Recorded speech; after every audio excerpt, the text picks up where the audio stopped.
গত 4/3/2026 দিবাগত রাত 12টার পর যে কোনো সময় দাগনভূঞা থানাধীন 4 নং রামনগর ইউপির আজিজ ফাজিলপুর রাজবল্লভ ব্যাপারী বাড়ির এই দুলাল বাবুর বাড়িতে একটা মন্দির আছে, রাধাকৃষ্ণ মন্দির।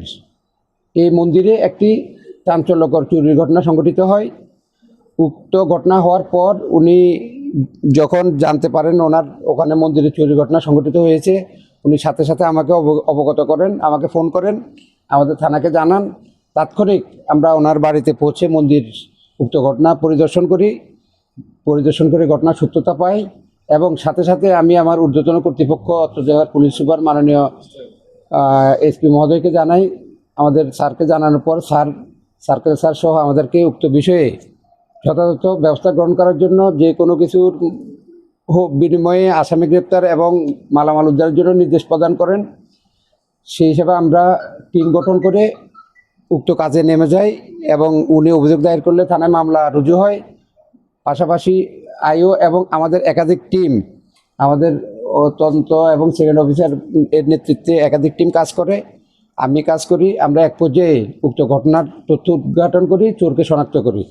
আমরা জানতে পারি উক্ত ঘটনা একটা চুরির ঘটনা, একজন ব্যক্তি এই চুরির সাথে জড়িত। আমরা তাকে গ্রেপ্তারের জন্য সচেষ্ট হয়ে যাই এবং 24 ঘন্টার মধ্যে তাকে গ্রেপ্তার করতে সাকসেস হই। গ্রেপ্তার করে নিয়ে আসার পর ব্যাপক জিজ্ঞাসাবাদের এক পর্যায়ে সে স্বীকার করে এবং তার স্বীকারোক্তি মোতাবেক উক্ত মালামাল আমরা উদ্ধার করে নিয়ে আসছি। আমাদের পাশে আমাদের উক্ত ঘটনার যিনি বাদী এবং যিনি মন্দিরের মালিক দুলাল বাবু উপস্থিত আছেন এবং আমরা মনে করি এই ঘটনা আমাদের পুলিশের একটা ভালো সফলতা।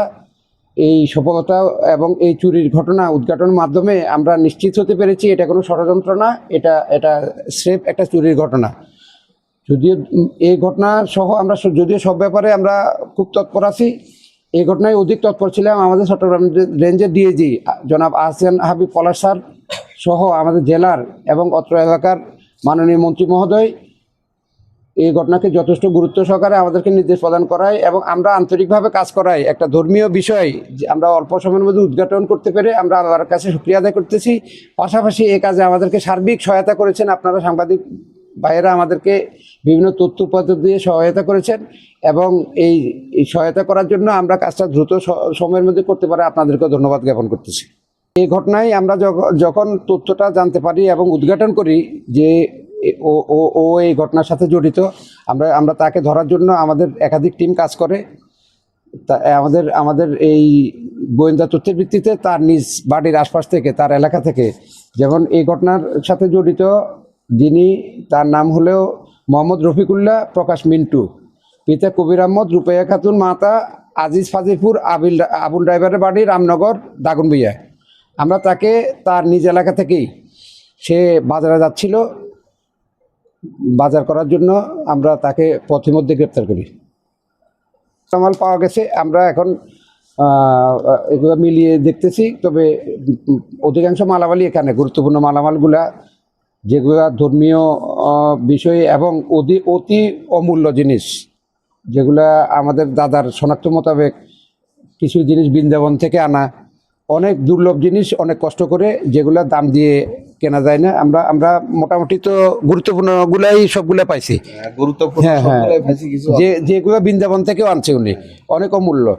মোটামুটি আমরা প্রায় সব মালই পেয়েছি যেগুলো দুর্লভ, অতি অমূল্য। আপনারা কি মামলা হওয়ার পরেই অভিযানে গেছেন না মামলা হওয়ার আগেই আপনারা অভিযান পরিচালনা? আমরা আমাদের তদন্ত এবং অভিযান, আমরা মামলার জন্য বসে থাকি নাই। ঘটনার প্রাথমিক সত্যতা পেয়ে আমরা আমাদের তদন্ত এবং অভিযান শুরু করি। দাদা মামলা করছে, যথাসময়ে মামলা হয়েছে, কিন্তু আমরা সাথে সাথেই আমাদের তদন্ত এবং অভিযান শুরু করে দিয়েছি, যেহেতু আমরা ঘটনার সত্যতা পাইছি এবং ঘটনা সংঘটিত হয়েছে।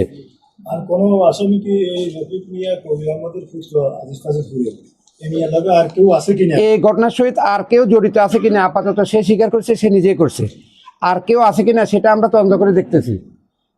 তবে আপনাদেরকে জানাই রাখি যে ইতিপূর্বে আরেকটা ঘটনার সাথে আপনাদের জিজ্ঞাসা ছিল, সেটাও আমাদের তদন্তের শেষ পর্যায়ে আমরা তথ্য উদ্ঘাটন করে ফেলছি। এখন আসামি গ্রেপ্তার এবং মালামাল উদ্ধার অচিরে করে ফেলবো ইনশাল্লাহ দ্রুত সময়ের মধ্যে।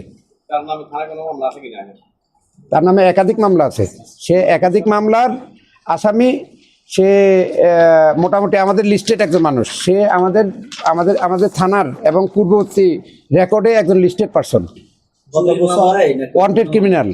বিভিন্ন তার নামে বিভিন্ন মামলা আছে, চুরি মামলা, আগে একাধিক চুরি মামলা আছে, মাদক মামলা আছে, এবং সে আমাদের আগেরই ওয়ান্টেড।